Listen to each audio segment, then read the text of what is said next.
고객 마음 먼저 모스TV입니다. 지난 시간에는 미국 투자 이민에서 신규 고객분들이 자주 하는 질문에 대한 Q&A 시간을 가졌습니다. EB5에 대해서 궁금하신 분들은 이전 편을 참고해 주세요. 이번 시간에는 지난 편과는 다르게 미국 투자 이민에서 수속 고객분들이 많이 궁금해하시는 질문에 대해서 알아보겠습니다.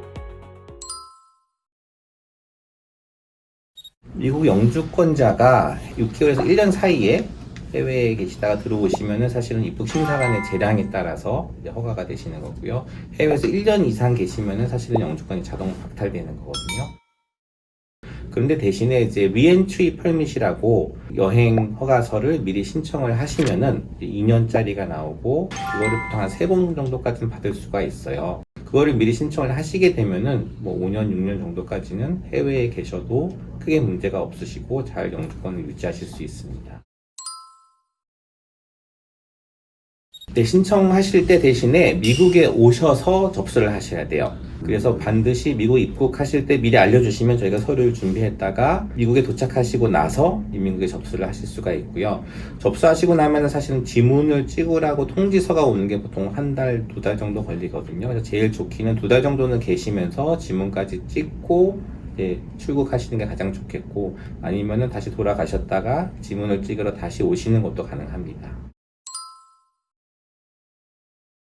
그러니까 미국 보딩 자체가 그런 서류가 없기 때문에 안 되시는 경우들이 있는데, 그럴 때는 보딩 포일이라는 이제 서류를 이제 한국에 있는 미국 대사관에서 받으셔서 비행기를 타실 수가 있는 거고, 네. 비행기 타고 오시면은 사실은 이민국에서는 신분 자체는 확인이 가능하기 때문에 보딩 포일을 받으시면은 이제 입국이 가능하겠습니다.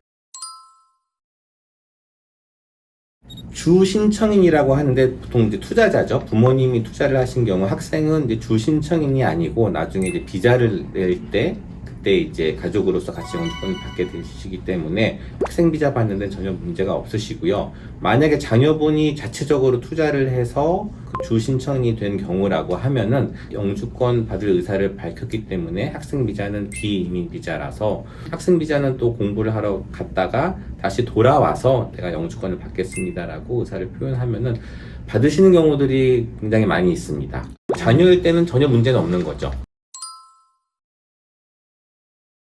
대부분 서류는 사실 굉장히 많습니다. 프로젝트 관련된 서류이기 때문에 그동안 돈을 어떻게 받았고 어디에 썼고 어떻게 공정이 진행됐고 굉장히 서류는 많은데, 투자자 측에서 준비할 서류는 거의 없습니다. 그냥 기본 영주권, 여권 정도고, K1이라고 해서 투자금에 대한 세금 보고한 내역, 그 정도만 있으시면은 따로 준비하실 건 없고요. 이미 팔리고 승인이 나온 프로젝트라고 하면은 크게 문제 없이 승인이 된다고 보실 수 있겠죠.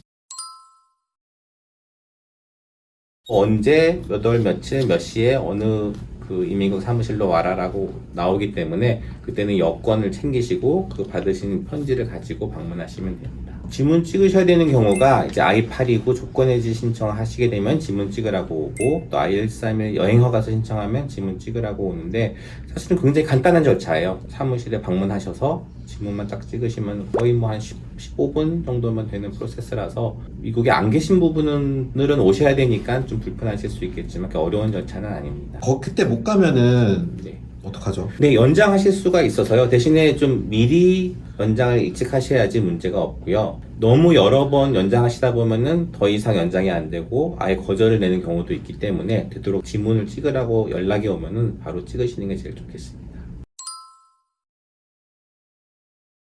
소셜 시큐리티 넘버는 한국으로 치면 주민등록번호라고 보시면 제일 편하실 것 같고요. 뭐 세금 보고하실 때도 필요하고 운전면허 받으실 때도 필요하고 기본적으로 가장 필요한 거기 때문에 꼭 받으셔야 되고요. 영주권 신청할 때 보통 일반적으로 저희가 신청을 같이 요청을 하거든요. 만약에 기간 안에 그 번호를 우편으로 받지 못하시면은 미국의 그 소셜 시큐리티 오피스가 굉장히 여러 군데 있기 때문에 가까운 곳을 방문하셔서 확인을 하시고 재요청을 하셔서 꼭 그 카드를 받으시는 게 좋고요. 그 번호는 주민등록번호 외우시듯이 외우시고, 카드는 되게 분실 안 되게 중요한, 그러니까 금고 같은 데 보관하시는 게 좋습니다. 미국에서 이민 비자를 받으시고 이제 미국을 입국하시면 그 날짜 기준으로 영주권이 이제 발급이 되게 되는데 미국 내 주소로 발송이 되게 되거든요. 그래서 꼭 친지나 뭐 가족분 아시는 분 어느 주소로든 신청을 하셔서 받으셔야 되고요. 이거를 우체국에서 이름을 확인하는 경우들도 있기 때문에 되도록이면 우체국 온라인으로 가시면 이름을 등록하는 게 있어요. 그래서 그거를 본인 이름을 등록해 놓으시면은 가장 안전하게 영주권을 문제없이 받으실 수 있습니다. 오피셜하게는 괜찮다라고 밝혔지만 뭐 어쨌든 이게 나라에서 후원을 받는 거거든요. 네네. 근데 이제 영주권을 받을 때는 내가 그런 거 후원 받지 않고 자생적으로 살 수 있다라는 거를 약속을 하고 가는 거기 때문에 네. 저희는 되도록 받지 말라고 권해드립니다. 혹시라도 나중에 문제가 될 수 있으니까요. 그러니까 공식적으로 그런 불이익을 받거나 그런 케이스는 없지만 행여나 아직까지는 없지만 그렇게 하려는 움직임이 있었기 때문에 또 바뀔 가능성도 있기는 합니다. 안 그래도 얼마 전에도 이제 조건 해제까지 승인 나신 분이 이제 5년이 지나면 시민권 받을 수 있겠네요라고 물어보시길래 아니에요. 시작되는 시점부터 조건부 영주권도 이제 그 기간에 들어가게 됩니다. 그때도 영주권자니까. 네, 처음에 조건부 영주권 받으시고부터 5년이 지나면은 이제 시민권 신청이 가능하시고요. 대신에 체류 조건이 있기 때문에 이제 미국에 반 이상을 거주를 하셨고 미국에서 6개월 이상 해외로 나가신 기록이 없는 그 시점에 이제 시민권 신청이 가능하십니다. 그리고 이제 범죄 기록 뭐 DUI라든지 이런 것들이 문제가 될 수 있기 때문에 네, 그런 일이 없도록 조심하시는 게 좋겠죠. 지금까지 이용진 변호사님을 통해 미국 투자 이민에서 자주 물어보는 질문과 답변을 들어보는 시간을 가졌습니다. 영상에서 다뤘던 질문 이외에 궁금하신 사항이 있다면 언제든지 모스 이민 컨설팅으로 연락 주시면 답변 드리도록 하겠습니다. 지금까지 모스TV였습니다.